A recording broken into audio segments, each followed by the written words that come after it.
porque allí salen palabras que son claves para este ejercicio que hemos venido proponiendo en relación con esta posibilidad de problematizar la práctica pedagógica y esa problematización de la práctica pedagógica justamente en términos de permitirnos, de darnos el tiempo, el momento, el espacio para alzar un poco la mirada y para volver sobre la cotidianidad en términos de poder repensarnos qué es lo que ocurre allí y por qué ocurre allí, pero también con la posibilidad creativa que tenemos de pensarnos de qué otras maneras pueden ser esas realidades que tenemos allí en los territorios.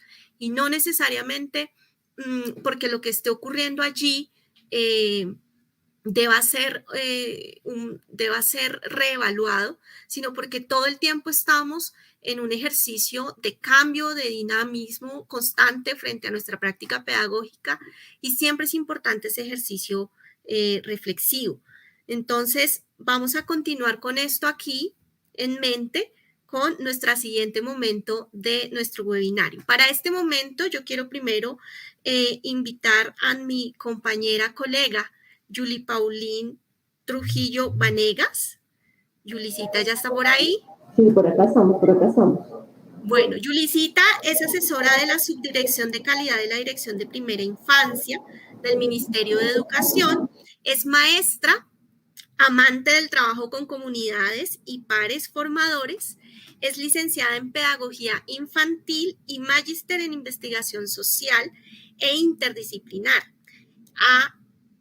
Se ha sumado a múltiples tejidos alrededor de la educación formal y no formal en zonas rurales para la educación inicial y en contextos del conflicto armado.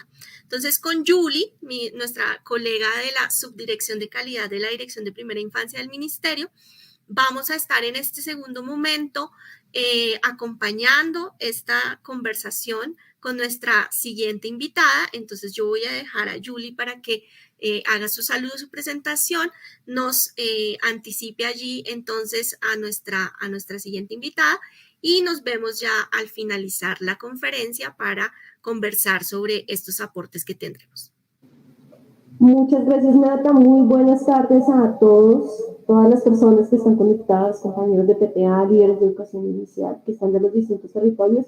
Y muy agradecida por el espacio y por el tiempo que Astrid, en este momento, nuestra directora del Instituto Colombiano de Bienestar Familiar, maestra,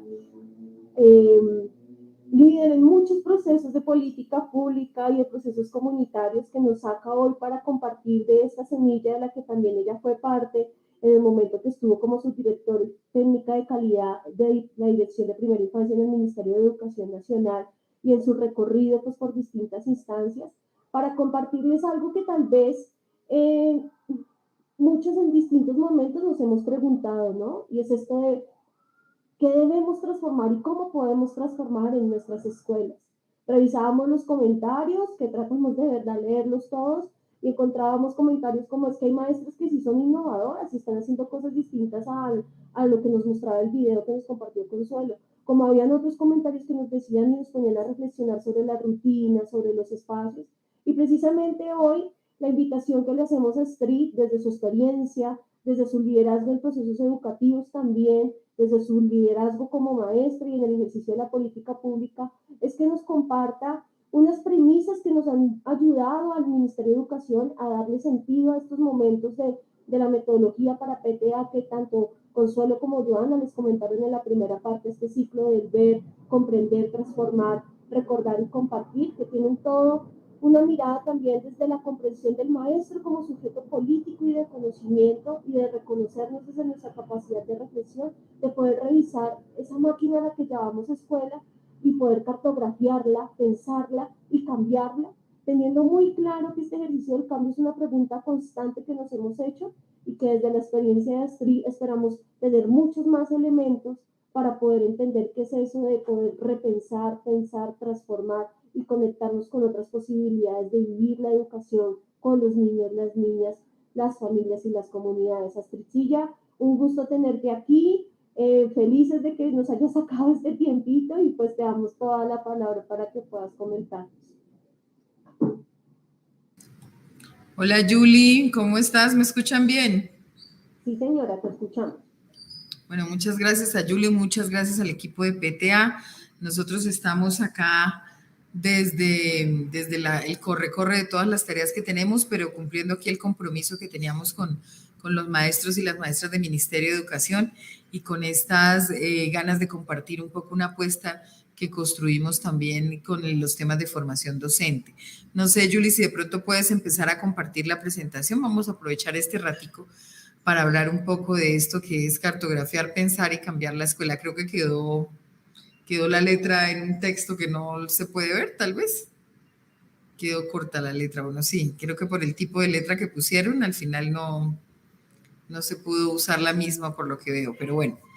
Voy a compartirles varias reflexiones. Yo vengo de un proceso de trabajo en el que estuvimos más o menos unos 8 o 10 años con la Universidad Javeriana trabajando lo que significaba cartografiar, pensar y transformar la escuela. Fue un proceso de formación de maestros que se hizo del grupo de maestros que estudiaban la licenciatura en educación básica y la estudiaban desde la universidad a distancia en ese momento, ¿no? Que es uno de los ejes que tenía la Javeriana y con el cual se hicieron estas reflexiones que les comparto hoy aquí y que tienen que ver con el modelo con el que ahora el PTA quiere poder apoyar la transformación de la escuela con los maestros y las maestras, ¿no? Yo creo profundamente que el proceso de formación docente pasa por esa articulación entre los mismos maestros y cómo los maestros construyen saberes, ¿no?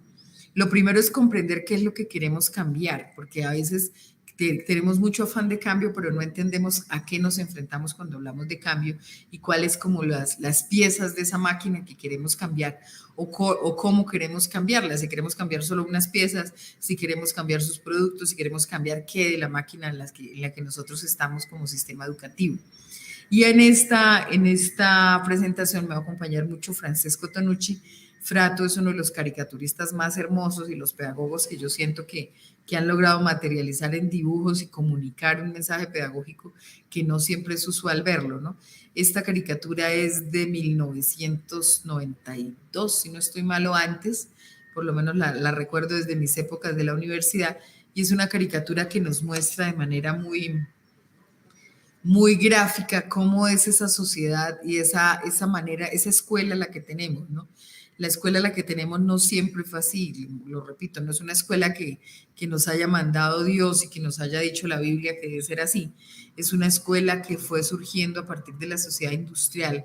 Las escuelas y la manera de educar fue una forma que se fue construyendo y que cuando viene la sociedad industrial adopta en parte desde el modelo fordiano cómo la escuela puede ser una fábrica de sujetos, ¿no? Por eso la caricatura, no sé si la podemos agrandar y la voy detallando un poquito. Gracias. Entonces, claro, la caricatura trae, por un lado entran los niños con todas las diversidades y cosas maravillosas que traen, pero la máquina los va moldando. Por otro lado, se entrega el material didáctico. Por otro lado, salen aquellos que no fueron amoldables a ese modelo, que son los que van a clases especiales, clases diferenciales, los que llaman retrasados, los que van al trabajo de menores, a las drogas, como decía ahí Alvaria, a la ignorancia, todo lo que la máquina no puede amoldar, ¿no? Está prohibida la entrada, ustedes ven el cartelito al personal ajeno, padres, madres, trabajadores, la política está prohibida porque no se debe pensar en eso ahí. Y por otro lado salen todos los chicos amoldados pues en una forma de moverse, de caminar y de percibir el mundo igual y homogénea a lo que se llama la carrera de bienestar, cultura, dignidad, poder. A mí me gusta hacer ahí una broma, que aunque antes en mi época todos salían médicos, ¿no? Pero ahora pues desde la ley 100 ya no sirve ser médico, entonces son marketing o alguna otra de esas profesiones estandarizadas. Pasémoslo. Esa máquina de la sociedad industrial es la máquina a la que queremos cambiar y que se refleja de muchas maneras, ¿no?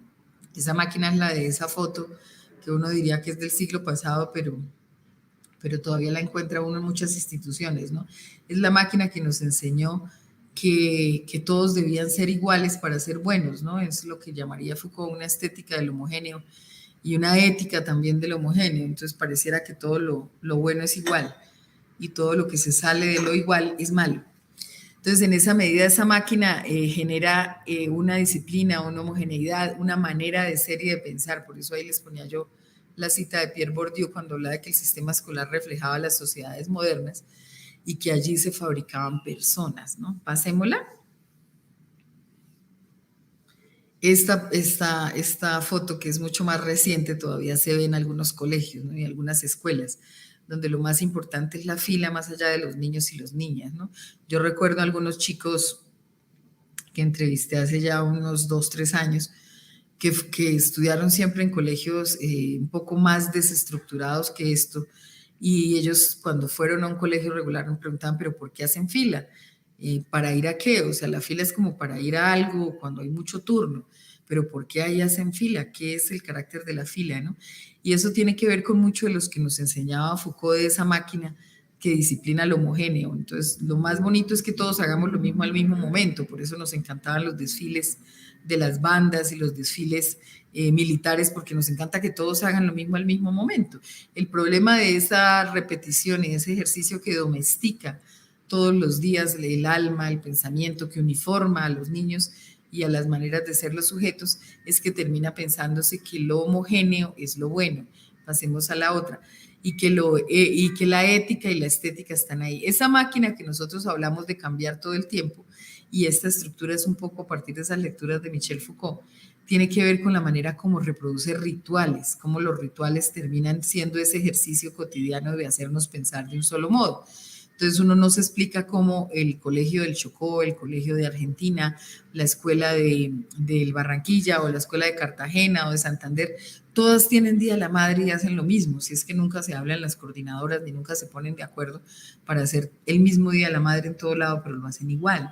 Todas premian a cierto tipo de niños, todas tienen unos rituales que la perpetúan en el tiempo. Por eso esa máquina, cuando queremos cambiarla y la escuela como una máquina, nos toca pensarla muy bien, porque si no lo que hacemos es pintarle las paredes y mantenerla, porque necesitamos mirar cómo se mueve. Entonces, por eso la máquina escolar de la sociedad industrial termina repitiendo rituales, discursos, líneas de fuga, sujetos, espacios y tiempo, y los ordena del mismo modo, de manera que si llega algún sujeto distinto, una maestra nueva que acaba de licenciarse, que quiere hacer las cosas distintas, siempre hay una forma de decirle, esperemos que le pase lo nuevo, es que esa es nueva, es que esa no sabe, o aquel que le dice, no, aquí siempre se planea así, aquí siempre se organiza así, aquí siempre se hace así, para tratar de amoldarla nuevamente a esta máquina y que la máquina tenga su propio discurso. Dentro de lo que trabajábamos con el grupo de maestros con el que trabajamos formación docente, identificábamos por lo menos discursos. El mismo discurso de la cantaleta de la maestra del Nariño era el mismo de la rectora del colegio de Bogotá, o era el mismo de la rectora del colegio de Bucaramanga. Y repetido, decíamos, ¿cómo es que la máquina escolar reproduce el mismo discurso y hace el mismo ritual para perpetuar ese ejercicio de poder sobre los chicos y las chicas y sobre los maestros, ¿no? Cómo dispone los espacios, cómo dispone la luz, como diría Foucault, la oscuridad, los diferentes formas de enunciación para que todos pensemos más o menos lo mismo, ¿no? Está prohibido rayar las paredes, está prohibido no sé qué, pero sí está prohibido escribir en el cuaderno. Todos estos análisis para comprender primero la máquina a la que queremos cambiar, porque si no la comprendemos no vamos a cambiar realmente la máquina, sino que le vamos a permitir que ella nuevamente se ajuste, ¿no? Pero por supuesto, y lo decían ahorita la compañera anterior, Consuelo, cuando hablaba de las líneas de fuga, y lo decía creo que un compañero en el chat, ¿no? Las líneas de fuga existen, por supuesto, existen otras formas de ser y estar en la escuela que se salen de la máquina y que la máquina no deja ver, o que cuando las vemos nos sorprendemos y empezamos a cambiarla. Pero pasémosla a terminar este pedazo. Los rituales, por supuesto, el ritual que involucra reglas, sujetos, lenguajes, dispone físicamente los niños, dispone físicamente los espacios para repetir una cultura, ¿no? Y cómo esa cultura se mantiene en el tiempo, ¿no? El ritual del soldadito que cuidaba la banca, ¿no? Y que la cuidaba por años y años y años, y el mismo soldadito cuidándola porque alguna vez, hacía muchos años, alguien había pintado la banca y necesitaban que se secara, y por eso le habían puesto un soldado ahí para que nadie se sentara. Pero se nos quedó la idea de que había que cuidar la banca y nadie sabe por qué, pero nadie aún se sienta en la banca. Entonces, ¿cómo repetimos rituales en la escuela? ¿Cómo seguimos izando bandera? ¿Cómo seguimos celebrando el Día de la Madre? ¿Cómo seguimos reproduciendo rituales para premiar a los mejores y dejar atrás a los que consideramos peores, ¿no? Pasémosla. Claro, los rituales legitiman roles, tienen expectativas sociales, legitiman creencias colectivas, legitiman formas de comportarse, legitiman valores también dentro de las culturas, y esos rituales repetidos con niños pequeños pues van formando un tipo de sociedad en el que lo ético, lo estético va marcando la ruta de para dónde queremos o no el cambio. Entonces, esa manera de ver la escuela que reproduce los rituales, que mantiene los discursos, que actualiza las creencias colectivas, pues sigue siendo, ¿no? Feliz día, mamá, y ver unas imágenes que nos muestran un poco los tipos de rituales que perpetuamos sin cuestionarnos. Pasémoslo. Sin resignificarlos. Y en esa máquina, como les decía, hay que comprenderla si queremos cambiarla, pues aparecen los maestros, ¿no? Que por lo general ni los maestros, ni los alumnos, ni el resto de actores son sujetos sociales ni políticos, sino actores, como actores puestos en un escenario teatral en el que tienen que cumplir un rol. Por eso a uno le decían cuando estaba estudiando magisterio que tenía que dejar todos los problemas a la entrada del aula y luego entrar, como si no tuviera ninguna personalidad a trabajar con los niños, ¿no? Y la imagen del maestro como un ser blanco, superior, que no siente, que no piensa, que solamente está en favor de los niños, pues se construyó por mucho tiempo, ¿no? Ahí ponía yo un contrato de maestras de 1923 que me gusta mucho y que esto se por allá en Argentina, ¿no? Pero muestra un poco cómo se configura la idea de un actor maestro, ¿no? Ese contrato es un acuerdo en que la señorita tal, del Consejo de Educación de la escuela tal, por el cual la señorita acuerda impartir clases durante este periodo de 8 meses, a partir de tal día de septiembre, el Consejo de Educación acuerda pagarle a la señorita la cantidad de tanto mensual y la señorita tiene que acordar lo siguiente: uno, no casarse, ese contrato queda automáticamente anulado y sin efecto si la maestra se casa. Si lo pueden poner un poquito más grande, no andar en compañía de hombres, ese era el otro. Estar en su casa entre las 8 de la tarde y las 6 de la mañana, a menos que sea para atender una función escolar. No pasearse por las heladerías del centro de la ciudad. Uy, pasaron, gracias. Gracias. No abandonar la ciudad bajo ningún concepto sin permiso del presidente del Consejo de Delegados. No fumar cigarrillos, ese era el trato con la maestra. Ese contrato quedará automáticamente anulado y sin efecto si se encuentra la maestra fumando. No beber cerveza, vino ni whisky, ese contrato queda automáticamente anulado, menos mal que decía los 3 tipos de licor concretamente, ¿no? No viajar en coche o en automóvil con ningún hombre excepto su hermano o su padre. No vestir ropas de colores brillantes, no teñirse el pelo, ahí ya nos echaron a todas. Usar al menos 2 enaguas, no usar vestidos que queden a más de 5 centímetros por encima de los tobillos, mantener limpia el aula, barrer el suelo del aula al menos una vez al día, fregar el suelo del aula al menos una vez por semana, encender el fuego a las 7 de la habitación y no usar polvos faciales, no maquillarse ni pintarse los labios. Entonces, claro, el ser maestro se fue configurando, este es solo una caricatura tomada pues de un contrato muy, muy antiguo de 1923, pero el ser maestro se fue configurando en el imaginario también como un actor de la película y no como un sujeto social ni político, ¿no? Si queremos desmontar la máquina, hay que comprender cómo actúa, cómo funciona y cuáles son los actores que entran en escena. Pasémosla. Por otro lado, creo que está el niño en segundo lugar, ¿no? Bueno, no, todavía hablando del maestro. Y dentro de la labor del maestro, una tarea que le insertó la máquina de la sociedad industrial, porque para controlar varios niños en un aula, en el que lo único que tienen en común es la fecha de fabricación, pues le tiene que insertar el control. Nunca se piensa que la máquina pueda funcionar sin un tema de control y vigilancia. El problema es que el control y vigilancia al maestro se le vuelve como casi el 80% de su labor y el 20% la pedagogía, porque el control y la vigilancia en la escuela sigue muy fuerte por el tipo de máquina escolar que tenemos, ¿no?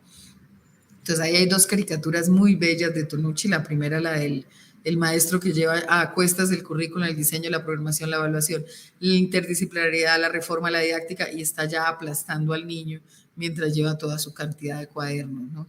Y su cantidad de teorías y de cosas que tiene que trabajar. Y la otra que me encanta, que es la de la niña con las piedritas, ¿no? Y los caracolitos. y le dice al caracolito que está por fuera, le dice, hey tú, el del fondo, ponte en la fila. Y la señora que la mira dice, no cabe duda que tiene una vocación de maestra, ¿no? ¿Qué es ser maestro y por qué nos insertaron el control y la vigilancia como rol nuestro? Si nosotros no tuviéramos como maestros que dar permisos para ir al baño, si pudiéramos trabajar solamente desde lo pedagógico y creyéramos y pudiéramos haber construido la autonomía con los niños, seguramente la labor de maestro sería mucho más placentera. Pero cuando nos toca el control y la vigilancia, el grito, el cansancio, la necesidad de mantenerlos quietos, le gana la labor del docente y ahí es donde el agobio es muchísimo, ¿no? Pasémosla. La evaluación, ¿no? Que la evaluación también fue una de las formas como se controla la normalidad y la forma de ser maestro, ¿no? Entonces el cuadrito trae 9 cuadritos, uno que dice Luis y 9 foticos de niños, dibujos de niños. Luis es demasiado vivo, dice el primero. El segundo, Ana es desprolija, o sea, desordenada. Javier es desganado, Enrique es retrasado, Carlos es malhumorado, Luis es muy tímida, María es maleducada. Y el último cuadrito dice solo José es normal, firma la maestra. La manera como vemos la normalidad, ¿no? La normalidad, y bueno, para los que están viendo la presentación y para los que no están viendo, les cuento que el último cuadrito de José es normal. Es igualito, José, a la maestra, tienen las mismas gafas y el mismo peinado. Entonces, ¿qué es lo que controlamos cuando controlamos los niños que son o no son normales y los que tienen que salirse o no del esquema, ¿no? Ese fue otro rol que nos colgaron a los maestros y que hay que revertir para poder trabajar realmente en un cambio de la máquina, de qué entendemos por evaluación y cómo la evaluación no es el control de la normalidad, ¿no? Pasémosla. No voy a decir qué es. El otro actor de esa máquina es el alumno. Y el alumno que ya no es el niño, porque si ustedes se encuentran con unos niños en la calle, en el bus, no los tratan como alumnos, pero cuando entran a ser alumnos los niños, entran bajo una condición de sabe menos que yo, le tengo que educar, debo decirle qué hacer y entra un poco el rol del control también en la escuela, ¿no? Ahí la caricatura de Tonucci es muy bonita y es una maestra con un niño y la maestra le dice al niño, bienvenido, ahora nos vamos a presentar, ya casi nos conoceremos mejor, ¿tú quién eres? Ya nos conoceremos mejor, ¿tú quién eres? Y el niño le contesta, me llamo Juan García, soy hijo único, mi padre se llama José, es peluquero, mi madre se llama Luisa, está en la casa, nací normalmente, he tenido sarampión, estaba un año en la guardería, me lo pasé bien, pero no me gustaba el arroz blanco, veo la televisión y juego con mis coches, a veces me hago pipí en la cama y cuando sea mayor quiero ser astronauta. Y la maestra le dice, bien, yo seré tu maestra. Y ese conocernos mejor es que en la escuela nos conocemos muy bien todo el niño, pero muy poco de la maestra, ¿no? Y muy poco, tan poco de la maestra que los niños se sorprenden cuando uno les decía, yo fui maestra mucho tiempo, le decía que tenía mamá, entonces tú, y la profesora tiene mamá, eso es una sorpresa, o la profesora va al mercado, o la profe tiene hijos, o sea, la profe es humana, eso era una sorpresa descubrirlo, porque la relación no es de iguales, la relación entre el niño que deja de ser niño para ser alumno y el adulto que deja de ser adulto para ser maestra y entran en la máquina escolar, pues se tranza por un tema casi que un guión teatral donde pareciera que no se pudieran salir y ser seres humanos que interactúan con todas sus capacidades. Pasémosla. Eso con el alumno, este también es muy bello, ¿no? Y es cuando el alumno con los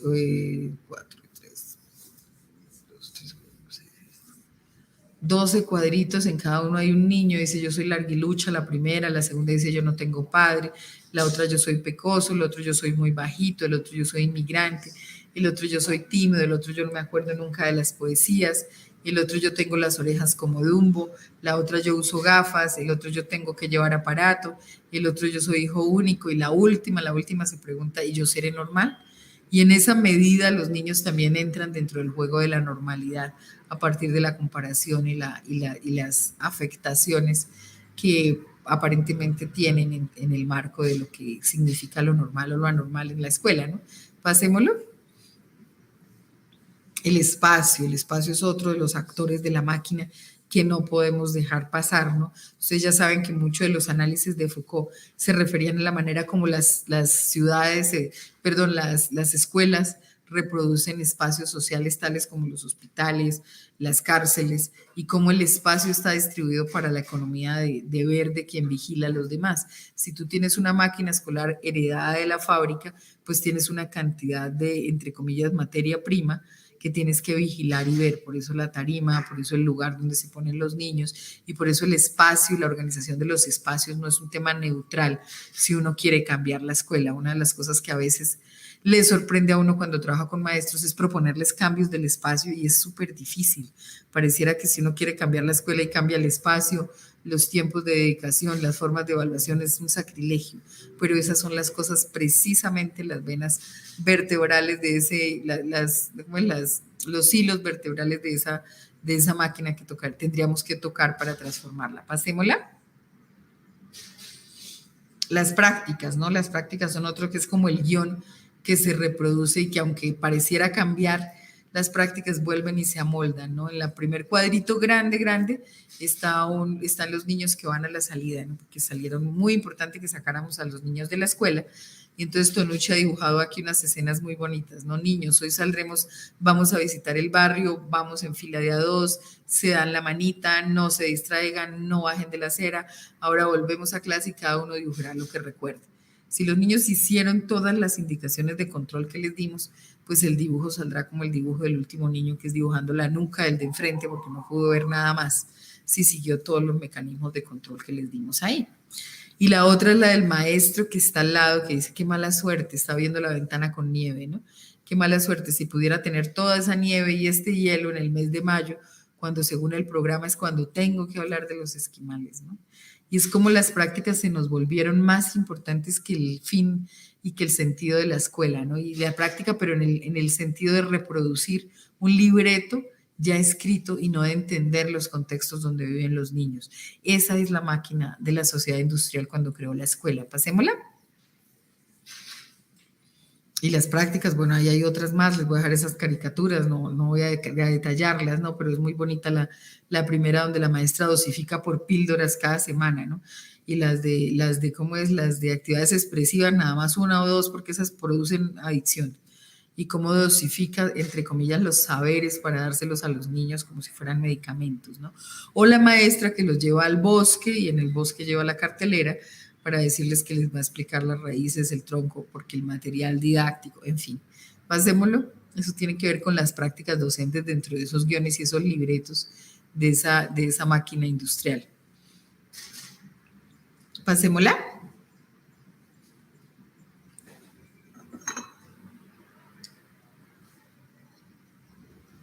Creo que se nos quedó pegada. Si podemos agrandar la diapositiva o pasarla. Vale. Ahora vamos con las preguntas fundamentales. Si comprendemos bien esa máquina, y ahí sí es claramente la necesidad de haber leído en borrador un poco a Foucault y haber entendido de qué hablamos cuando hablamos de la escuela industrial. Vamos a mirar cómo se puede cambiar esa máquina, de qué hablamos cuando cambiamos esta máquina escolar y qué es lo que queremos cuando queremos transformarla. Pasémosla. Aquí hay un análisis que hicimos un poco de Deleuze y de todo lo que trabajamos con Foucault sobre tres cosas fundamentales. Esta tenía un ritmo de aparición que no sale aquí en la diapositiva, pero el ritmo de aparición es que primero aparece la línea azul que transversaliza todo. Si la ven ahí, eso se llama la serie de las ideas. Y la serie de las ideas es lo que nosotros pensamos del mundo. La manera como hemos construido nuestra forma de pensar del mundo habla de que tenemos una serie de ideas o una manera de concebir el mundo. Entonces pensamos que el amor es una cosa, pensamos que los niños son bellos seres hermosos, angelicales, o pensamos que ser maestro es la calma y la tranquilidad frente a los alumnos, o pensamos que las matemáticas se aprenden de determinada manera, en fin, es nuestra serie de las ideas. Y por otro lado está en rojo la línea que atraviesa así, que debería aparecer en segundo lugar, y es la serie de los sucesos, lo que nos ocurre en la vida cotidiana. Nos levantamos, saludamos, nos enamoramos, ocurren cosas en la vida cotidiana que nos hacen, que vivimos. Y hay un momento en que esas realidades de la vida cotidiana se estrellan con nuestra serie de las ideas. Y es cuando se encuentran las dos cosas. Nosotros pensamos que el amor es romántico, que el amor es todo lo perdona, que el amor todo lo idealiza, por decirlo de alguna manera, hasta que nos desenamoramos o nos engañan. Entonces ahí aparece un choque entre lo que sucede y lo que es la serie de las ideas. Y ese choque entre lo que pensamos y lo que realmente ocurre es lo que nos hace preguntarnos cosas. La manera como abordemos esas preguntas es como cambia o no el esquema de pensamiento. Entonces tenemos una serie de las ideas de los niños, nos parecen angelicales, estamos en la universidad y hemos estudiado el desarrollo infantil y nos parece divino, hasta que entramos realmente al aula y vemos los niños en realidad y algunos son terriblemente molestones, otros gritan muchísimo, otro no aprende como nosotros nos dijeron en los libros que aprendía y eso se choca con nuestra serie de las ideas. Y cuando ese choque se producen las preguntas. La manera como las preguntas se produzcan es lo que haría un cambio o no dentro de la estructura de pensamiento de los maestros o de las personas o de los seres humanos, cómo cambiamos, y esas preguntas son las que nos ayudan a crecer o a mantenernos en nuestras ideas. Pasémoslo. ¿Qué hacemos con esas preguntas? Y hay dos formas de abordarlas. Y este era un poco el trabajo que nosotros pulimos con la Javeriana cuando hacíamos el proceso de formación a maestros. Una forma de enfrentarlas es la lógica de la solución. Y es que yo resuelvo con las ideas previas que yo tenía. Entonces yo digo, no, es que si ve, todos los hombres son iguales, yo no me vuelvo a enamorar y es así. Pero no me permito pensar qué pasó en ese choque de los sucesos con mis ideas. O si ve, mis ideas es que ese niño, es que yo pienso lo que pienso de los niños, todos los niños son angelicales, tienen su desarrollo infantil, pero aquel que aprende mal es un problema del niño. Entonces, no es que aprendan distintos, sino que yo lo resuelvo con mis ideas previas y me acomodo. Saco el niño de mi habla y con eso quedo yo tranquila con mis imaginarios de niño y sigo con mis ideas de niño. Esa es lo que nosotros hemos llamado ahí la lógica de la solución. Y esa lógica de resolverlo rápido sin preguntarnos es la que hace que la máquina de la escuela se mantenga, perpetúe. Ande así. ¿Por qué los niños escriben en los baños? Porque son molestones y vienen de unos papás que no los cuidan bien y unos papás que no les enseñan valores, limpiemos las paredes y ya. Esa es la lógica de la solución. Pero desde la lógica del sentido, nosotros tendríamos que irnos por una visión un poco más hermenéutica y hablar de comprender para transformar. ¿Qué significa comprender para transformar? ¿Por qué será que los chicos escriben en los baños? No, pues miremos qué es lo que están escribiendo. Escriben vulgaridades. Bueno, ¿por qué estarán vulgarizando la vida? No, ¿qué pasa con la sexualidad? ¿Será que no estamos hablando mucho de sexualidad? ¿Será que están encontrando ahí un canal de resolver sus inquietudes porque tal vez no tenemos otro canal? Esta lógica del sentido nos lleva a más preguntas, a comprender para transformar, a superar la idea de que todos los hombres son iguales para empezar a pensar por qué yo busco a veces el mismo patrón de hombre para relacionarme, por cuál ha sido mi historia de vida que me hace lo mismo. Entonces, cuando yo ubico las preguntas en la lógica del sentido es cuando empiezo realmente a transformar lo que pienso para transformar mi entorno. Si yo lo resuelvo con mis ideas previas, sin controvertirme, sin analizar, pues lo más probable es que yo vuelva al esquema y reproduzca el esquema. Estas dos lógicas nos van a poner en tensión ahora en los procesos de formación de maestros, pasémosla, porque de estas dos lógicas depende mucho cómo hagamos los cambios en la escuela. Démosle clic, por favor.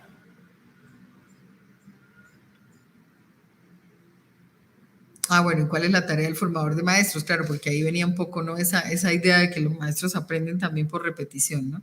Queridos enseñantes, estos nuevos programas han acabado con la era de las tarimas, de los pupitres alineados, de las lecciones transmisivas. A ver, repitan todos juntos. Estos nuevos programas han acabado. Entonces, así terminamos volviendo el constructivismo, terminamos volviendo todo lo interesante de lo que eran los proyectos educativos institucionales, todo lo que fue el movimiento pedagógico, y lo terminamos cuadriculando porque por repetición definitivamente no vamos a aprender. Aprendemos solamente si logramos chocar las ideas, nuestra serie de las ideas con nuestra serie de los sucesos y hacernos unas preguntas transformadoras. Pasémosla. Ese es un poco lo que uno debería pensar cuando trabaja con niños, cómo generarles más preguntas y preguntas del orden de la transformación de lo que piensan. Ellos son expertos en eso. Que se preguntan los niños es un buen proyecto de aula para que entiendan cómo los niños sí ven desde la lógica del asombro todo, ¿no? Entonces ahí aparece la propuesta metodológica de recorrido de aprendizaje que ustedes ya han venido trabajando. Lo primero es aprender a ver la cotidianidad de la escuela. Si los maestros no ven la máquina que quieren transformar, si no ven, se han naturalizado las prácticas de disciplina, se han naturalizado el ejercicio como un moldeador del pensamiento, se han naturalizado el horario, el ritmo, la rutina, la evaluación, necesitamos hacerlos mirar que esto no está así, que esa máquina no les tiene por qué decir un guión y un libreto, pero para eso hay que hacer ejercicios de visibilización, hay que cartografiar para poder mirar, hay que aprender a recoger lo cotidiano, por eso el diario de campo, por eso la manera de construir herramientas para que el maestro vea son fundamentales, por eso hay que identificar las tensiones, provocar la reflexión, bueno, comprender que es bueno, ya hemos logrado ver, ahora vamos a comprender un poco más y es esa posibilidad de hacernos las preguntas suficientes como para que nos lleven a una atención más fuerte, como para que nos muevan el piso, como decimos, y nos hagan pensar más allá de la lógica de la solución, a una lógica del sentido. Transformar, ¿qué quiere decir? Hagamos ensayos de cómo cambiar el espacio, el tiempo, las rutinas, los rituales de la escuela, para empezar a ver cómo el espacio, el tiempo y las interacciones de los actores cambian y la máquina escolar podría cambiarse. Y por último, recoger la memoria de lo que se ha hecho para no repetirlo y para poder ir dejando una trazabilidad en el camino que seguimos y poder seguir preguntándonos. Lo bonito de la máquina de las preguntas es que no se agota si sabemos abrir esa puerta, ¿no? Pasémosla. Creo que esta ha sido como la propuesta metodológica que adoptó el PTA y que nos ayuda a pensar que la escuela realmente puede ser el espacio donde cada uno pueda ser mejor de lo que es, no mejor en comparación con el otro, sino mejor persona, cada ser humano puede ser mejor persona en la escuela y que eso tiene que ser el aprendizaje, ¿no? Hacernos mejores a nosotros mismos cada día. Yo creo que podríamos aprender sin odiar lo que estudiamos, ¿no? Pasémosla. Yo creo que los niños hace mucho tiempo están gritando estos cambios y no hemos logrado hacerlos porque todavía no entendemos bien la máquina escolar y seguimos haciendo transformaciones de pintura y no de fondo. Y si no hacemos las transformaciones de fondo, pues no estamos tocando la máquina que se mueve a través del espacio, el tiempo, los rituales, los discursos y los actores que tenemos en un guión teatral muy formateado. Entonces, bueno, yo termino acá, la verdad no alcanzo a ver comentarios, pero tendría unos 5 minuticos por ahí para comentarios o preguntas porque ya tengo que irme a otra reunión, pero pues agradezco mucho al PTA 1 por haber escuchado estas propuestas en su momento de inicio, por haberlas acogido, porque en realidad la única forma de transformar la escuela es transformar el pensamiento de los maestros y poder transformar las prácticas, pero desde la profundidad que implica mirar el aparato neoliberal que tenemos y el aparato que se creó en una sociedad industrial donde la escuela fue hecha para formar solo cierto tipo de sujetos. La escuela debe estar hecha para formar que cada ser humano, cada niño que llegue, sea mejor persona sobre sí mismo. No sea el mejor de un currículo, no sea el mejor de unos indicadores, sino que cada uno pueda dar todo el potencial de lo que viene a ser en el mundo, ¿no? Entonces, muchas gracias, Julie, muchas gracias a las compañeras, a Natalie y a Consuelo también por estar ahí todo el tiempo, ¿no? Y al Ministerio de Educación por lo que va avanzando en PTA, que nos vamos a encontrar mucho tiempo con ICBF juntos en esto. A ti mil y mil gracias, Estrella, por este tiempo que nos dedicas, por lo que has logrado movilizar. No, por el tiempo no logramos contarte toda la cantidad de comentarios que hay, unos en sintonía de pensarnos de verdad como maestros, sujetos políticos y de saber, y seguirnos repensando esta pregunta que no es nueva, ¿no? Es una pregunta que llevamos haciendo mucho tiempo y es cómo transformar la escuela. Y queremos en este tiempito que queda como resumir algunos comentarios y como conectarnos un poco también por el lugar en el que estás ahorita en este momento de la política pública, porque claro, algunas de las reflexiones que han hecho algunos compañeros en el chat es que es poderoso esta idea de la reflexión, de ver, tú lo decías muy bien, ¿no? Si no vemos la máquina que queremos transformar, ¿cómo la vamos a transformar? Y eso nos pone a nosotros los maestros en un rol también distinto. Y a la vez esta necesidad de, bueno, cuál es la responsabilidad de otros sujetos que dicen en la política pública como el Ministerio de Educación, que toman decisiones frente a la infraestructura, la educación, pues cuál es el rol del maestro para movilizarse en medio de todas estas situaciones, ¿no? Yo lo percibo un poco a veces como esa intención que queremos de transformar, pero esa desesperanza aprendida que a veces nos genera cuando nos topamos con la infraestructura que nos sirve, cuando nos topamos con un proceso de evaluación que exige ciertas cosas y no logramos encontrar este punto de fuga. Entonces, sí quisiera que si tú puedes compartirnos alguna percepción al respecto, a proyectos que no sean, pues para que los maestros y maestros y tutores de PTA que están conectados con eso.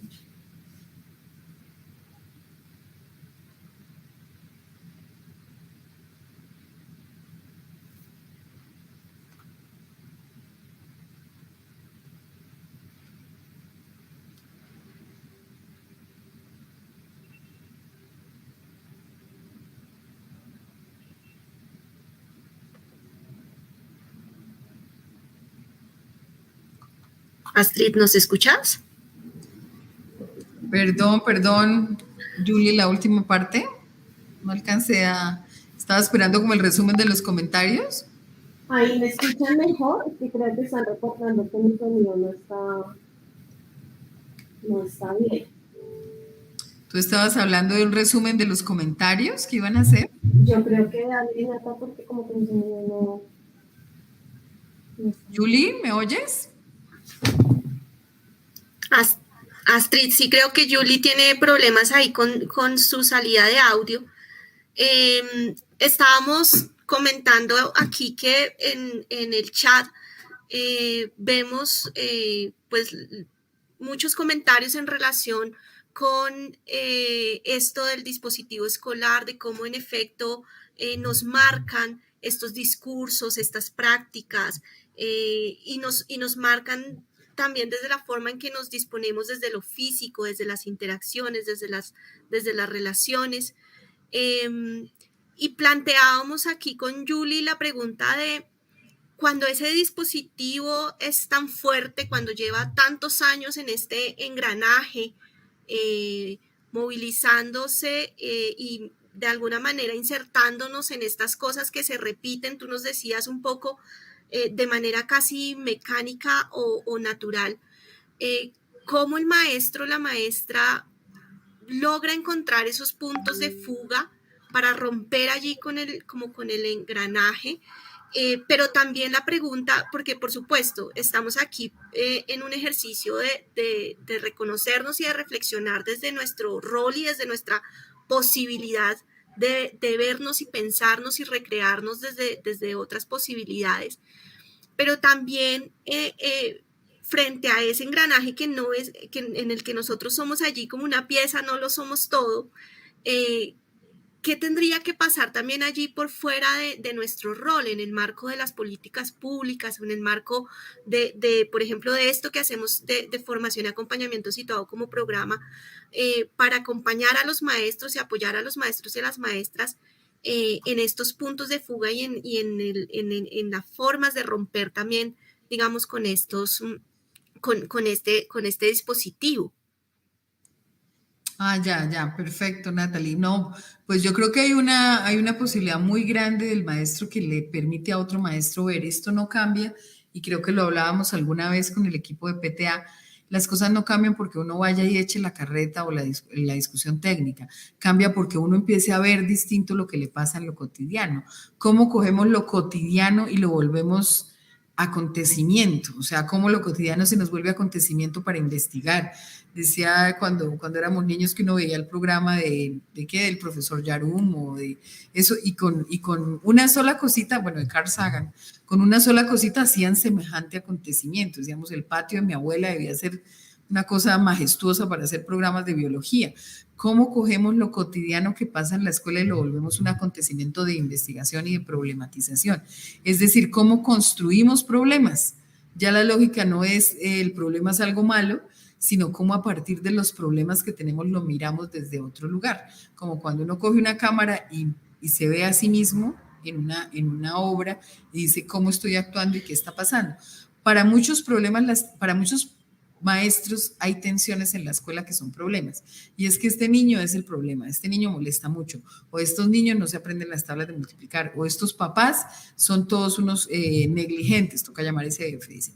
Entonces, todo eso que dice que son como imágenes de lo que tenemos, empieza a volverse un acontecimiento para verlo e investigarlo y poder hacer las preguntas claves. Todo lo que pasa en la escuela, la cotidianidad, por eso hablamos de cartografiar lo cotidiano. Cartografiar no es solo levantar el mapa, sino también el mapa de relaciones que hay, cómo esos problemas, entre comillas, de los maestros, los problematizamos para volverlos acontecimientos. Con solo mirar un día de la escuela, basta para uno entender la lógica con que se mueve la escuela, y hay que poner eso en escena, hay que mostrárselo a los maestros y decir, bueno, tal vez a veces no con el ejemplo de él para que no se ofenda o no ocurra una resistencia, pero sí con el ejemplo del otro maestro de Buenos Aires, con el ejemplo del otro maestro de Santander, con la manera como miramos la cotidianidad escolar y nos asombramos.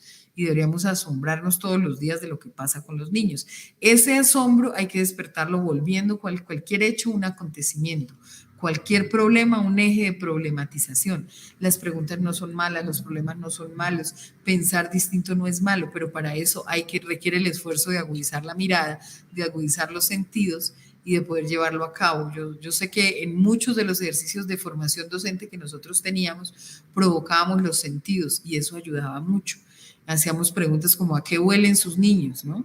Y el ¿a qué huelen sus niños? Era escribir no solo la primera sensación, sino una hoja completa para saber a qué huelen mis niños.